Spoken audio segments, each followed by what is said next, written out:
ओम नमो भगवते वासुदेवाय।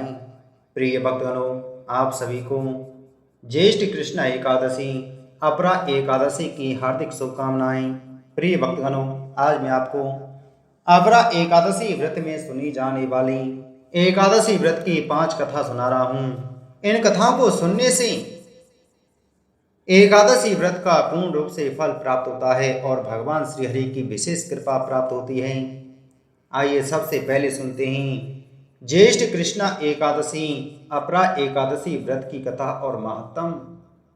युधिष्ठिर कहने लगे, हे भगवान, ज्येष्ठ मास के कृष्ण पक्ष की एकादशी का क्या नाम है तथा उसका महत्तम क्या है, सो आप कृपा करके सुनाइए। श्री कृष्ण भगवान कहने लगे कि हे राजन, इस एकादशी का नाम अपरा है। यह अपार धन देने वाली है। जो मनुष्य इस व्रत को करते हैं संसार में उनकी प्रसिद्धि होती है। अपरा एकादशी के व्रत के प्रभाव से ब्रह्म हत्या, भूत योनि तथा पर निंदा आदि के सब पाप दूर हो जाते हैं। इसके व्रत से पर स्त्री गमन की झूठी गवाही देना, असत्य भाषण, कल्पित शास्त्र पढ़ना या बनाना, झूठा ज्योतिषी, झूठा वैद आदि सबके पाप नष्ट हो जाते हैं। जो क्षत्रिय होकर युद्ध से भाग जाते हैं वे नरकगामी होते हैं, परंतु अपरा एकादशी का व्रत करने से उन्हें भी स्वर्ग की प्राप्ति होती है। जो शिष्य गुरु से विद्या ग्रहण करते हैं और बाद में उनकी निंदा करते हैं वे अवश्य नरक को जाते हैं, परंतु अपरा एकादशी का व्रत करने से उन्हें भी इस पाप से मुक्ति मिल जाती है।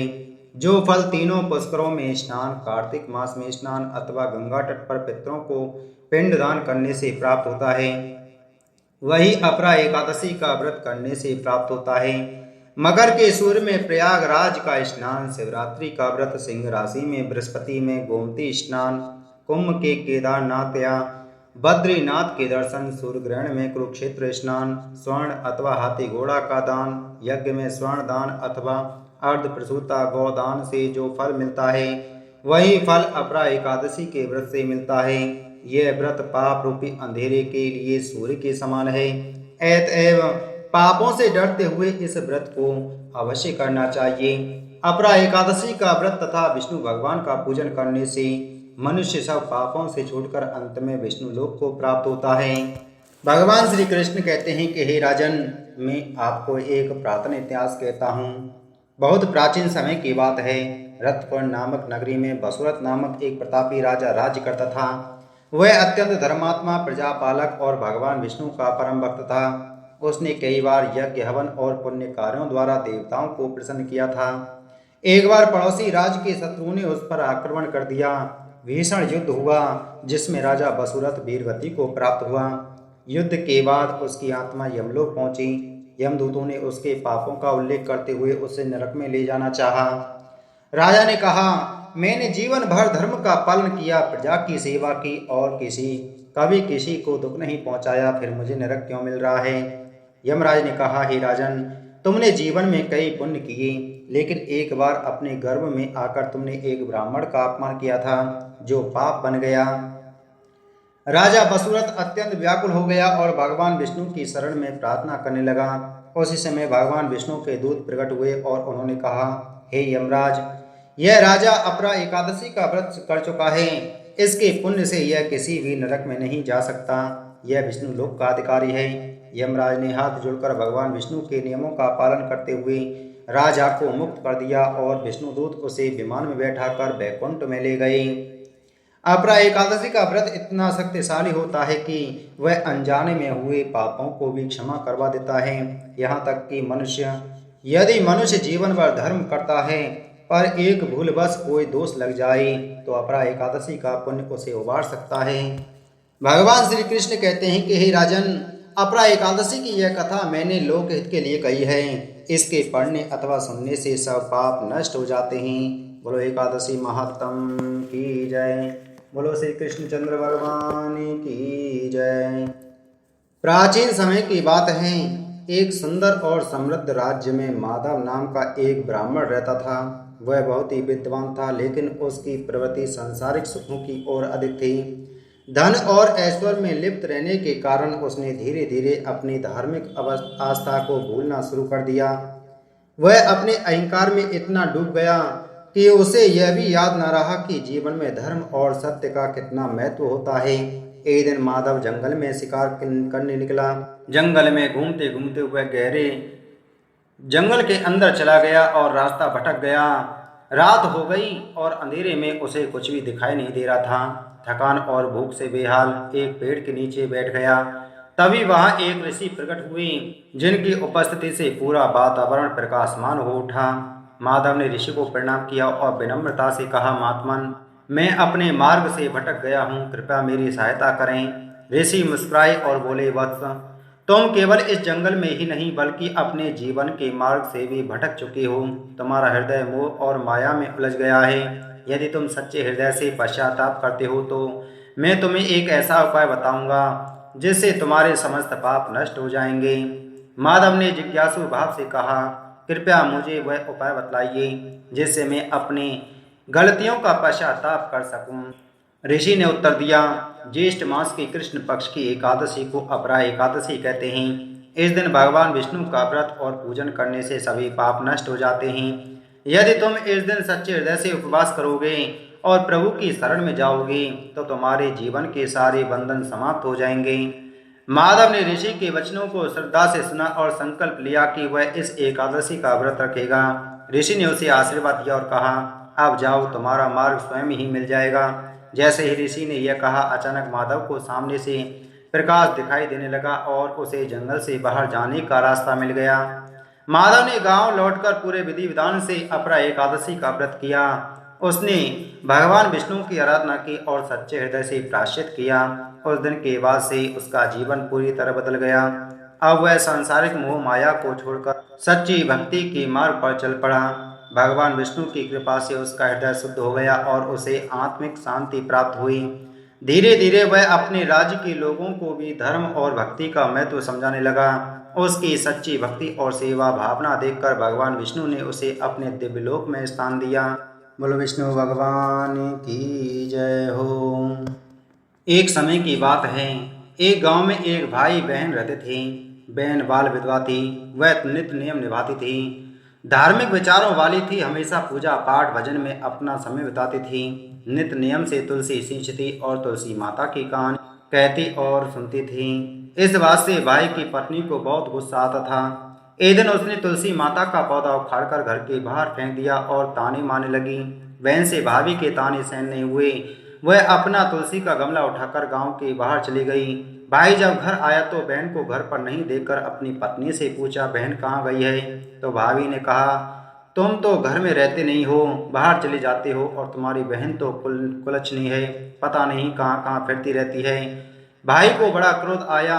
सुबह से शाम हो गई और बहन का पता नहीं चला।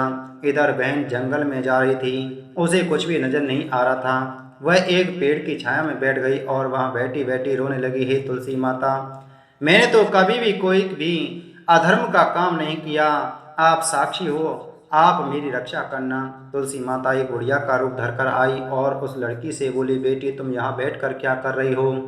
तो उसने सारी बात बताई। वह कहने लगी कि नित्य नियम निभाए बिना मैं नहीं रह सकती। तब बुढ़िया माई ने माया से एक धर्म नगरी बनाई जिसका नाम धर्म नगरी रखा। अब जगह जगह उस नगरी की चर्चा होने लगी कि वहाँ एक बहुत ही धर्म की स्त्री रहती है। और इधर बहन के जाते ही भाई भाभी पर दुखों का पहाड़ टूट पड़ा। वह घर घर भिक्षा मांगने लगे। एक दिन उन्हें पता चला कि धर्म नगरी में एक बहुत ही धार्मिक महिला रहती है। वह बहुत दान पुण्य करती है, गरीबों की मदद करती है। तो वह दोनों भी उस नगरी में गए। जब नगर में गए और उस स्त्री की बड़ाई सुनी तो उसकी भाभी को याद आया कि मेरी ननद भी ऐसे ही पूजा पाठ नित्य नियम निभाती थी, परंतु मैंने उसे घर से बाहर निकाल दिया। एक दिन दोनों भिक्षा लेने बहन के द्वार पर पहुंचे तो बहन को देखते ही पहचान गई। भाई भाभी अपनी बहन को नहीं पहचान पाए क्योंकि वह तो पूरे ठाठ बाट से रहती थी। भाभी की आंखों में पानी भर आया तो उसने पूछा, आप क्यों रो रही हैं? भिक्षा कम है तो और ले जाओ, या कोई और तकलीफ हो तो बोलो, मैं तुम्हारी क्या सहायता कर सकती हूँ। तब भाभी और जोर जोर से रोने लगी और पैरों में गिर पड़ी और माफ़ी मांगने लगी। तब वह बोली, आप लोग कौन हैं? तब भाभी बोली, ननद भाई साहब मुझे क्षमा कर दो, परंतु आपकी आवाज़ से तो मैं आपको पहचान गई हूँ। मैंने आपको बहुत बुरा भला कहा है, आपके तुलसी को भी उखाड़ कर फेंक दिया। अब भाई को सारी बात पता चल गई कि हमारी दशा ऐसे कैसे हो गई। भाई अपनी पत्नी को डंडा से मारने लगा। तब बहन बोली, इससे इनसे गलती हो गई है, भाई इन्हें क्षमा कर दो। मेरी तो तुलसी माता बहुत रक्षा करी हैं, यह सब उन्हीं का दिया हुआ है। बहन तुलसी माता से प्रार्थना करने लगी, हे माता, जो मेरे भाग्य में है वह मुझे दे दीजिए और अपनी माया समेट लीजिए। तुलसी माता प्रसन्न हुई, उसे खूब अन्न धन दिया और अपनी माया नगरी को समेट लिया। अब भाई अपनी बहन को लेकर अपने घर आ गया। तुलसी माता की कृपा से उनका घर अन्न धन से भर गया था। वह सब खुशी खुशी एक साथ रहने लगे। अब ननद और भाभी मिलकर तुलसी सींचते और वहीं बैठकर तुलसी माता की कथा कहानी कहते और सुनने लगे। तुलसी माता की कृपा से उनको यह लोक पर सुखों की प्राप्ति हुई और मरने के बाद वैकुंठ लोक का सुख मिला। तो प्रेम से बोलिए तुलसी माता की जय, विष्णु भगवान की जय। प्रिय भक्तगणों, अब सुनते हैं एकादशी व्रत का महत्म।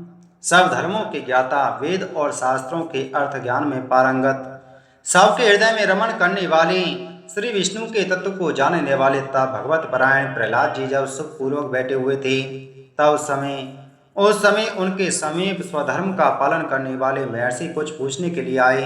महर्षियों ने कहा, प्रहलाद जी, आप कोई ऐसा साधन बतलाइए जिससे ज्ञान, ध्यान और इंद्रिय निग्रह के बिना ही अनायास भगवान विष्णु का परम पद प्राप्त हो जाता है। उनके ऐसा कहने पर संपूर्ण लोगों के हित के लिए उदत रहने वाले विष्णु भक्त महाभाग प्रहलाद जी ने संक्षेप में इस प्रकार कहा, महर्षियों, जो 18 प्राणों का सार से भी सारतर तत्व है, जिसे कार्तिकेय जी के पूछने पर भगवान शंकर ने उन्हें बताया था, उसका वर्णन करता हूँ, आप ध्यानपूर्वक सुनिए।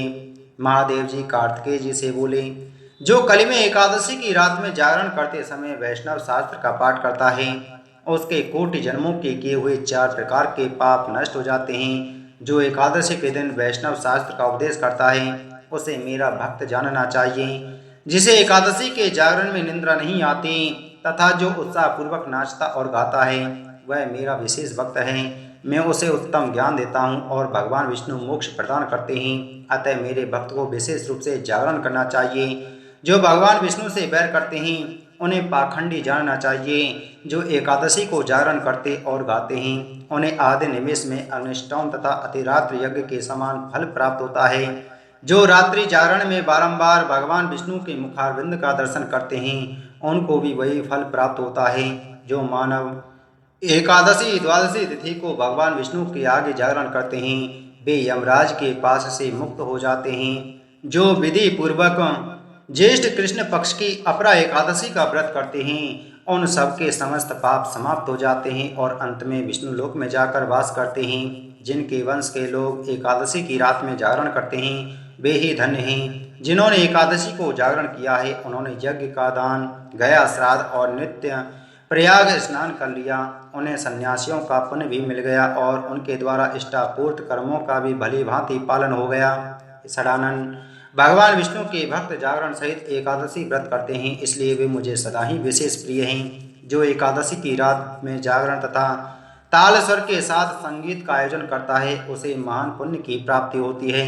जो एकादशी के दिन ऋषियों द्वारा बनाए हुए दिव्य स्त्रोतों से, ऋग्वेद, यजुर्वेद तथा सामवेद के वैष्णव मंत्रों से, संस्कृत और प्राकृत के अन्य स्त्रोतों से व गीत आदि के द्वारा भगवान विष्णु को संतुष्ट करता है, उसे भगवान विष्णु भी परमानंद प्रदान करते हैं। जो एकादशी की रात में भगवान विष्णु के आगे वैष्णव भक्तों के समीप गीता और विष्णु सहस्त्र नाम का पाठ करता है, वह उस परम धाम में जाता है जहाँ साक्षात भगवान नारायण विराजमान हैं। पुण्य में भागवत तथा स्कंद पुराण भगवान विष्णु को प्रिय हैं। मथुरा और ब्रज में भगवान विष्णु के बाल चरित्र का जो वर्णन किया गया है, उसे जो एकादशी की रात में भगवान केशव का पूजन करके पढ़ता है, उसका पुण्य कितना है, यह मैं भी नहीं जानता, कदाचित भगवान विष्णु जानते हों। बेटा, भगवान के समीप गीत, नृत्य तथा स्तोत्र पाठ आदि से जो फल होता है, वही कली में श्रीहरि के समीप जागरण करते समय विष्णु सहस्त्र नाम, गीता तथा श्रीमद् भागवत का पाठ करने से सहस्त्र गुना होकर मिलता है। जो श्रीहरि के समीप जागरण करते समय रात में दीप जलाता है, उसका पुण्य 100 कल्पों में भी नष्ट नहीं होता। जो जागरण काल में मंजरी सहित तुलसी दल से भक्ति पूर्वक श्रीहरि का पूजन करता है, उसका पुनः इस संसार में जन्म नहीं होता। स्नान, चंदन, लेप, धूप, दीप, नैवेद्य और तांबूल, यह सब जागरण काल में भगवान को समर्पित किया जाए तो उससे अक्षय पुण्य होता है। कार्तिकेय, जो भक्त मेरा ध्यान करना चाहता है वह एकादशी की रात्रि में श्रीहरि के समीप भक्ति पूर्वक जागरण करे। और एकादशी के दिन जो लोग जागरण करते हैं उनके शरीर में इंद्र आदि देवता आकर स्थित होते हैं। जो जागरण काल में महाभारत का पाठ करते हैं वे उस परम धाम में जाते हैं जहाँ सन्यासी महात्मा जाया करते हैं। जो उस समय श्री रामचंद्र जी का चरित्र 10 कंठवध पढ़ते हैं वे योग वेत्ताओं की गति को प्राप्त होते हैं। जिन्होंने श्रीहरि के समीप जागरण किया है उन्होंने चारों वेदों का स्वाध्याय, देवताओं का पूजन, यज्ञों का अनुष्ठान तथा सब तीर्थों में स्नान कर लिया।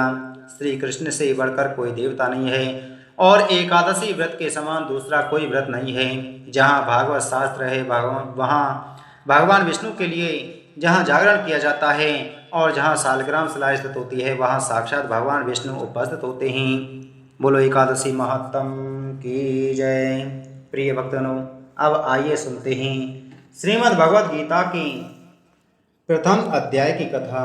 क्योंकि एकादशी के दिन श्रीमद् भगवद गीता का पाठ श्रवण करने से या खुद स्वयं पाठ करने से अक्षय पुण्य की प्राप्ति होती है और भगवान विष्णु प्रसन्न होकर उसे परम धाम की प्राप्ति देते हैं और घर में धन धान्य की प्राप्ति होती है।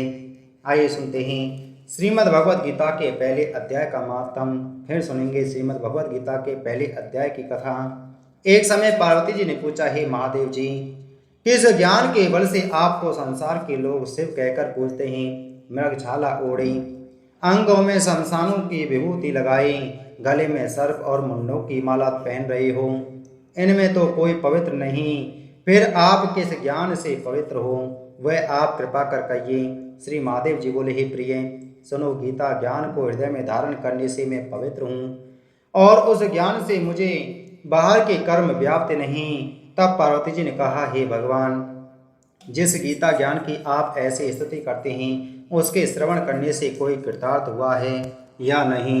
तब महादेव जी ने कहा, इस ज्ञान को सुनकर बहुत जीव कृतार्थ हुए हैं और आगे भी होंगे। मैं तुमको एक पुरातन कथा कहता हूँ, तुम श्रवण कर। एक समय पाताल लोक में शेषनाग की सैया पर श्री नारायण जी नैन मूंद कर अपने आनंद में मग्न थे। उस समय भगवान के चरण दबाते हुए श्री लक्ष्मी जी ने पूछा, हे प्रभु, निंद्रा और आलस्य उन पुरुषों को व्याप्ता है जो जीव तामसी हैं, फिर आप तो तीनों गुणों से अतीत हो। आप जो नेत्र मूंद रहे हो यह मुझको बड़ा आश्चर्य है। श्री नारायण जी बोले, हे लक्ष्मी, मुझको निंद्रा आलस्य नहीं व्याप्ता। एक शब्द रूप जो श्रीमद् भगवद गीता है उसमें जो ज्ञान है उसके आनंद में मग्न रहता हूँ। जैसे 24 अवतार मेरे आकार रूप हैं, तैसे यह गीता शब्द रूप अवतार है। इस गीता में यह अंग है।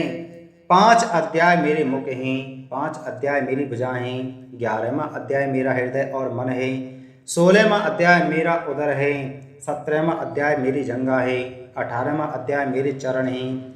सब गीता के जो श्लोक हैं सो मेरी नाड़ियाँ हैं और जो गीता के अक्षर हैं सो मेरे रोम हैं।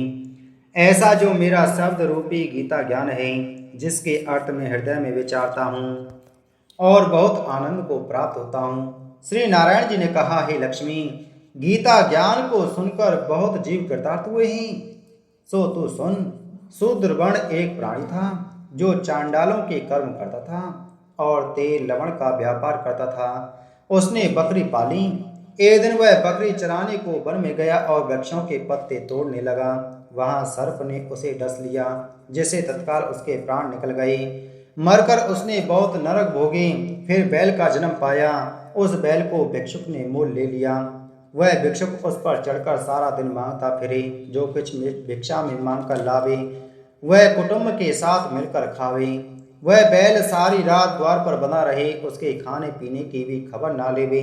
कुछ थोड़ा सा भूसा उसके आगे डाल देवे। जब दिन चढ़े फिर बैल पर चढ़कर मांगता फिरे।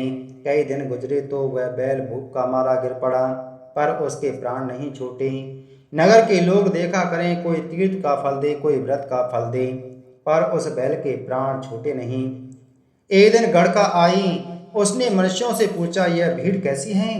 तो उन्होंने कहा, इसके प्राण जाते नहीं, अनेक पुण्यों का फल दे रहे हैं, तो भी इसकी मुक्ति नहीं होती। तब गड़का ने कहा, मैंने जो किया है उसका फल इस बैल के निमित्त दिया। इतना कहते ही बैल की मुक्ति हुई। तब बैल ने एक ब्राह्मण के घर में जन्म लिया। पिता ने इसका नाम सशर्मा रखा। जब बड़ा हुआ तो पिता ने इसको पढ़ाया। तब उसको अपने पिछले जन्म की सुध रही थी। इसने एक दिन मन में विचार किया, जिस गड़का ने मुझे बैल की योनि से छुड़ाया था उसका दर्शन करूं। फिर विप्र चलता चलता गड़का के घर गया और कहा, तुम मुझे पहचानती हैं? गड़का ने कहा, मैं नहीं पहचानती, तू कौन है? तेरी मेरी क्या पहचान है? तो विप्र और मैं वैश्या। तब विप्र ने कहा, मैं वही बैल हूँ जिसको तुमने अपना पुण्य दिया था। तब मैं बैल की योनि से छूटा था, अब मैंने विप्र के घर जन्म लिया है, तो अपना वह पुण्य बता। गड़का ने कहा, मैंने अपने जाने कोई पुण्य नहीं किया, पर मेरे घर पर एक तोता है, वह कुछ पढ़ता है, मैं उसके वाक्य सुनती हूँ। उस पुण्य का फल मैंने तेरे निमित्त दिया था। तब विप्र ने तोते से पूछा कि तू सवेरे क्या पढ़ता है? तोते ने कहा, मैं पिछले जन्म में विप्र का पुत्र था। पिता ने मुझे गीता के पहले अध्याय का पाठ सिखाया था। एक दिन मैंने गुरुजी से कहा, मुझको तुमने क्या पढ़ाया है? तब गुरुजी ने मुझे शाप दिया कि तू सूआ हो जा। तब से मैं सूआ हुआ। एक दिन फंदक मुझे पकड़ ले गया। एक विप्र ने मुझे मोल लिया। वह विप्र भी अपने पुत्र को गीता का पाठ सिखाता था। तब मैंने भी वह पाठ सीख लिया। एक दिन विप्र के घर चोर घुस पड़े।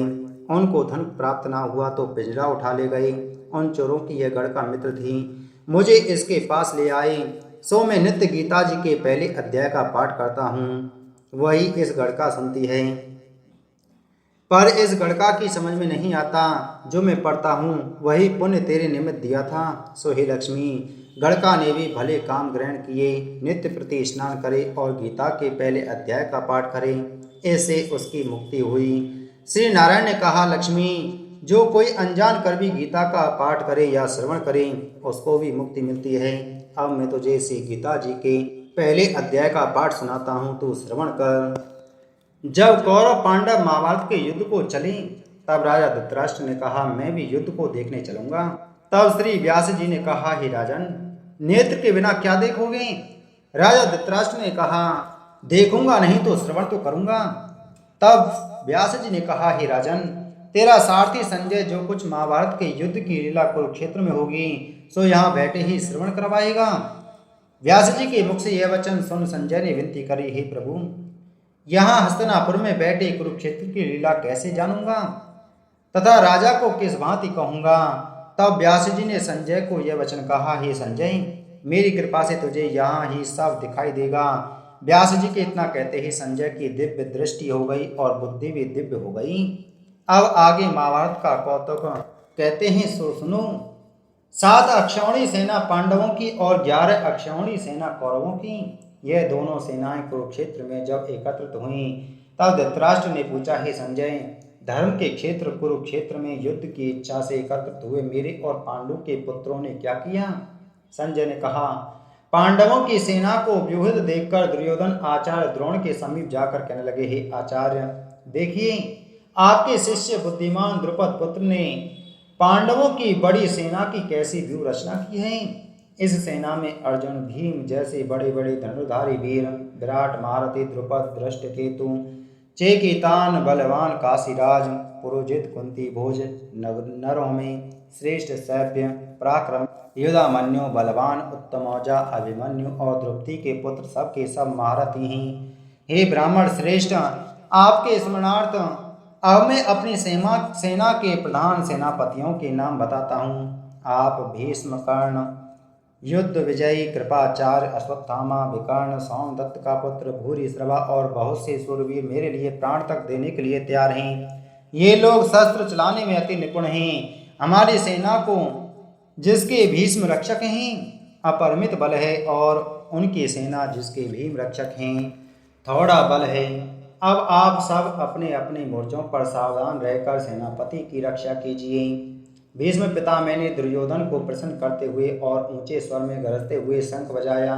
फिर वहां चारों ओर शंख, नगाड़े, ढोल, गौमुख आदि बाजे बजने लगे, जिनका बड़ा भयंकर शब्द हुआ, जिसके अनंतर श्री कृष्ण और पांडव अर्जुन ने दिव्य शंखों को बजाया। श्री कृष्ण ने पांचजन्य और अर्जुन ने भी देवदत्त नामक शंख को, और भीषण कर्म करने वाले भीम ने पौंड्रक नामक बड़े शंख को बजाया। कुंती पुत्र राजा युधिष्ठिर ने अनंत विजय, नकुल ने सुघोष और सहदेव ने मणिपुष्पक और धनुर्धर काशीराज शिखंडी धृष्टद्युम्न विराट अपराजित सात्यकी राजा द्रुपद और पांडवों के पांचों पुत्र और महावायु बाहु अभिमन्यु, इन सब वीरों ने अपने अपने शंखों को बजाया। उन शंखों के भारी शब्द से आकाश और पृथ्वी गूंज उठे और धृतराष्ट्र के पुत्रों के हृदय कांप उठे। हे राजन, अर्जुन ने कौरवों को युद्ध के लिए प्रस्तुत देखकर धनुष उठाकर श्री कृष्ण से कहा कि हे अच्युत, मेरा रथ दोनों सेनाओं के बीच में खड़ा कीजिए, जिससे मैं युद्ध करने वालों को देख लूं कि इस रणभूमि में मुझे किन किन के साथ युद्ध करना चाहिए। द्रौपदी दुर्योधन से प्रीति करने वाले जो युद्ध के लिए यहाँ एकत्रित हुए हैं, उनको देखूंगा। संजय ने कहा, हे राजन, अर्जुन की बात सुनकर श्री कृष्ण ने भीष्म, द्रोण आदि वीरों के सामने उत्तम रथ को खड़ा करके कहा, हे वीर, युद्ध के लिए उदत इन कौरवों को देख लो। अर्जुन ने चाचा, बाबा, गुरु, मामा, भाई, पुत्र, पौत्र, मित्र, ससुर और स्वजनों को शस्त्रों से सुसज्जित खड़े देखा, और उसने इन दोनों सेनाओं में अपने ही सब बांधवों को देखकर परम देहाद्र हुए यह वचन कहे, हे कृष्ण, युद्ध की इच्छा से आए हुए इन अपने बंधुओं को देख मेरे अंग ढीले होते जाते हैं और मुख सूखा जा रहा है। मेरा शरीर बेकल हो रहा होता है, गांडी भाव से गिरा जाता है।